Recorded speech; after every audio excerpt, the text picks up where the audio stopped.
శ్రీకాంత్ అనే rowdy sheeter దాదాపుగా ఒక 10 ఏళ్లుగా నెల్లూరు జిల్లాలో అరాచకాలు, రౌడీయిజము, సెటిల్మెంట్లు చేస్తూ ఉంటే అతడి ప్రియురాలు అరుణ అనేటటువంటి అమ్మాయి చేసిన అరాచకాలు, అంటే మొదట అతనితో ప్రేమ, ఇది ఒక స్వచ్ఛంద సంస్థ రూపంలో అతనితో పరిచయం, ఆ పైన అతనితో ప్రేమ, చివరికి ప్రస్తుతం సహజీవనం, అతని మొగుడిని కూడా వదిలేసినటువంటి వైనం ఏదైతే ఉందో, తను ఏకంగా ఇప్పుడు ప్రభుత్వాలనే శాసించే స్థాయికి లేదా ప్రజాప్రతినిధుల్ని శాసించే స్థాయికి, పోలీస్ అధికారుల్ని వాడుకునే స్థాయికి, పోలీసు అధికారులను బెదిరించే స్థాయికి రావడంతో కథ కొత్త మలుపులు తిరిగింది.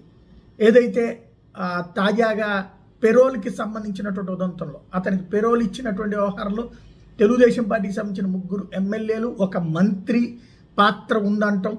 దాని మీదన అమ్మాయి ఇచ్చినటువంటి ఇంటర్వ్యూలు, వాటి వెనకాల ఇంతకుముందు నాకు వైసీపీ వాళ్ళతో పరిచయాలు ఉన్నాయి అన్న చెప్పిన దాని మీదనేమో టీడీపీ మీడియా, అదే సందర్భంలో ఇప్పుడు వాళ్ళకి ఎట్లాగొచ్చింది అన్నటువంటిది ఇది రాసుకొస్తున్నటువంటి సందర్భం. ఇద్దరితో పరిచయాలు ఉన్నాయి తనకి. ఎస్పెషల్లీ ఓ రకంగా చెప్పాలంటే హనీ ట్రాపే చేసిందా లేకపోతే డబ్బులే ఇచ్చిందా అంటే తను కాదు, ఆ శ్రీకాంత్ ఈ అమ్మాయిని వాడినట్టున్నాడు హనీ ట్రాప్ కింద. ఒక పోలీస్ అధికారితో నిన్నటి ఆడియో రిలీజ్ని చూస్తే అదే అర్థమవుతుంది.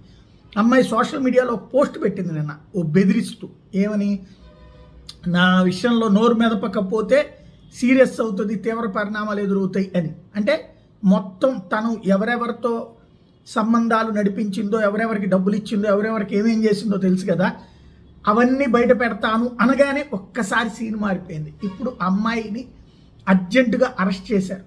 అరెస్ట్ చేసే ముందు అమ్మాయి కారు డిక్కీలో దాక్కుని ఒక వీడియో పోస్ట్ చేసింది. ప్రెస్ వాళ్ళు కాపాడాలి నన్ను అన్నటువంటి పాయింట్ చెప్తూ, దాంట్లో నా మీద ఏదో ఒక దొంగ కేసులు పెట్టేటట్టున్నారు, గంజాయి కేసులు పెట్టేటట్టున్నారు, అది ఇది అంటూ.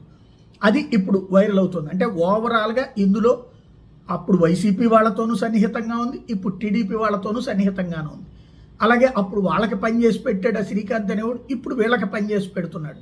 ఈ సందర్భంలోనే ఈ పెరోళ్ళు, ఈ కథలన్నీ నడిచినాయి. ఇప్పుడు దాంట్లో అతను జైల్లో ఉన్నా సరే అతని తరపున కథ అంతా నడిపించినటువంటి అమ్మాయి ఈ వ్యవహారంలో మీడియా అటాకింగ్, ఆ తర్వాత తను మీడియా ముందుకు వచ్చేసి మాట్లాడిన మాటలు, బెదిరింపు నేపథ్యంలో ఇప్పుడు తను అరెస్ట్ అయ్యింది.